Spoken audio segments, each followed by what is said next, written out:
Hello বন্ধুরা, শাশুড়ি মা রান্নাঘরে তোমার দিকে অনেক অনেক স্বাগত। দেখো আজকে আমি একটা রেসিপি নিয়ে চলে এসেছি। আমি কি বানাবো তোমার দিকে শেয়ার করব। তোমরা রেসিপিটা দেখে নিয়ে কমেন্ট করে জানাবে আমার রেসিপিটা তোমাদের কেমন লেগেছে। দেখো এইটা বানানোর জন্য আমি যথেষ্ট চেষ্টা করি একটু নতুন নতুন রেসিপি নিয়ে আসার জন্য।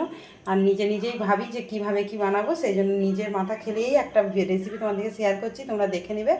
এই দেখো এখানে আমি নিয়ে নিয়েছি গাজর আর আলু, আর আমি এতে নুন হলুদ মাখিয়ে রেখেছি।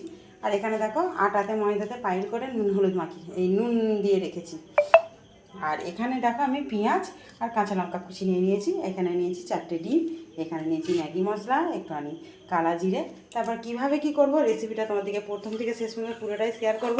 তোমরা দেখে নিয়ে কমেন্ট করে অবশ্যই জানাবে আমার রেসিপিটা তোমাদের কেমন লাগছে। দেখো আমি একটা কড়া বসিয়ে দিয়েছি, কড়াতে দিয়ে দেবো তেল।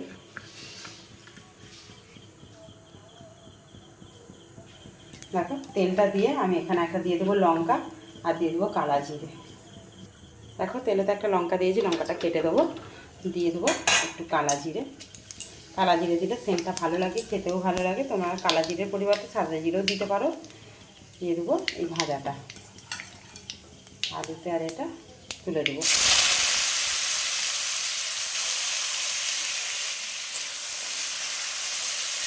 দেখো এটা আমি ভালো করে ভেজে নিই, নিয়ে তোমাকে আবারও শেয়ার করে তোমরা দেখতে থাকো। আর এটা ভাজতে ভাজতে আমি এইদিকে দেখো আটা ময়দাটা মেখে নেবো। আমি জল দিয়ে অল্প অল্প করে জল দিয়ে মেখে নেবে, দিয়ে জিনিসটা বানাতে হবে। দেখো আটাটা মেখে নিয়েছি, নিয়ে একটু তেল গুলিয়ে নিচ্ছি। আটাতে ময়দাতে পাইল করে আমি মেখেছি জিনিসটা, আর তেলটা আবার গুলিয়ে নিচ্ছি। নিয়ে একটু কিছুক্ষণ রেখে দেবো, তারপর আমি লেচি কাটবো, তোমাদেরকে শেয়ার করবো। দেখো এদিকে আলু আর গাজর ভাজাটা আমার রেডি হয়ে গেছে। ওতে দিয়ে দেবো ম্যাগি মশলা।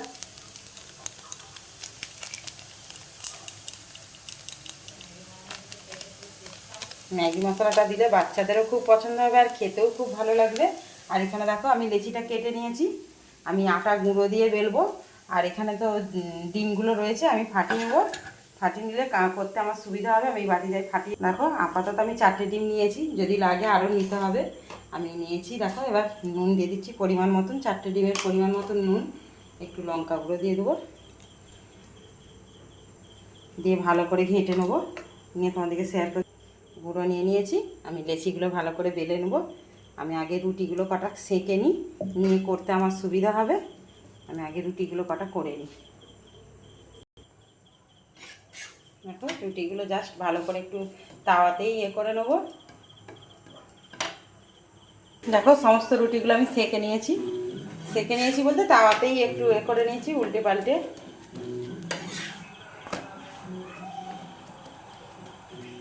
এবার আমি রেসিপিটা বানাবো, তোমাদেরকে শেয়ার করো, তোমরা দেখতে থাকো। দেখো এবার আমি একটা তাওয়াতে তেল দিয়ে দিয়েছি, দিয়ে ডিমটা দিয়ে দেবো।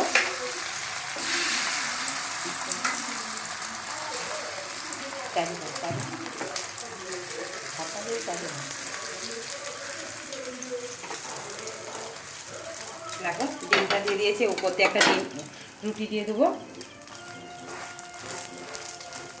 আর এদিকে দেখো যে সবজিটা ভাজা ছিল সেটা আমি ওপর দিয়ে দিয়ে দেবো। এক সাইডে দেবো, কেন আমি জিনিসটা মুড়ে দেবো, তো তার ওপরে একটু দেখো পেঁয়াজ আর কাঁচা লঙ্কা কুচি দিয়ে দেবো।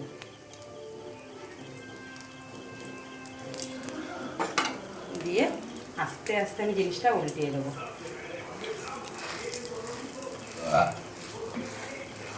করার পর কেমন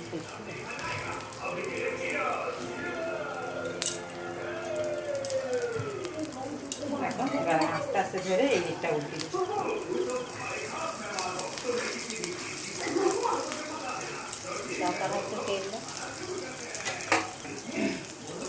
এখন তেল দিয়ে দেবো,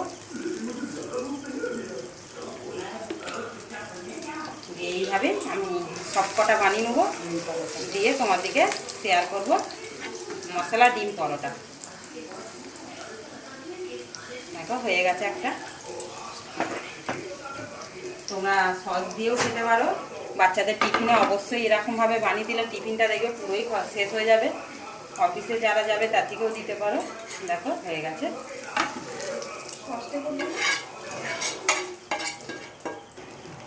দেখো আমি আরও একটা বানিয়ে দেখিয়ে দিচ্ছি তোমাদেরকে।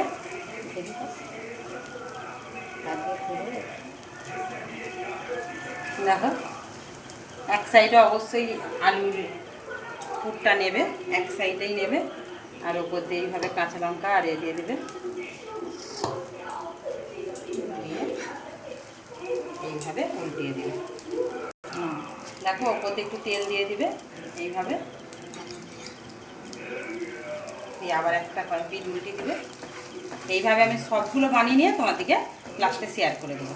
না দেখো বন্ধুরা সব কটাই আমার হয়ে গেছে। এখানে কতগুলো হয়েছে দেখো, এখানে দেখো কতগুলো বানিয়েছি, 4টে ডিম দিয়ে কতগুলো হয়েছে দেখো। এইভাবে তোমরা টিফিনটা বানিয়ে নেবে, টিফিনের সময়ও খাওয়া যাবে, টিফিন মানে অফিসের টিফিনেও দিয়ে দিবে, বাচ্চাদের টিফিনেও দিয়ে দেওয়া যাবে। আর দেখো ছুরি দিয়ে এইভাবে পিস পিস করে কেটে দেবে। গরম এই দেখো কত সুন্দর হয়েছে দেখো, দেখেছো? একে সস দিয়ে ডুবিয়েও খেতে পারো আর শুধু মুখেও খেয়ে নিতে পারো, আর কিছুই লাগবে না। এইভাবে তোমরা রেসিপিটা বানিয়ে খেয়ে দেখবে, আর কমেন্ট করতে অবশ্যই ভুলবে না যে আমার এই রেসিপিটা তোমাদের কেমন লেগেছে। অনেক অনেক ধন্যবাদ।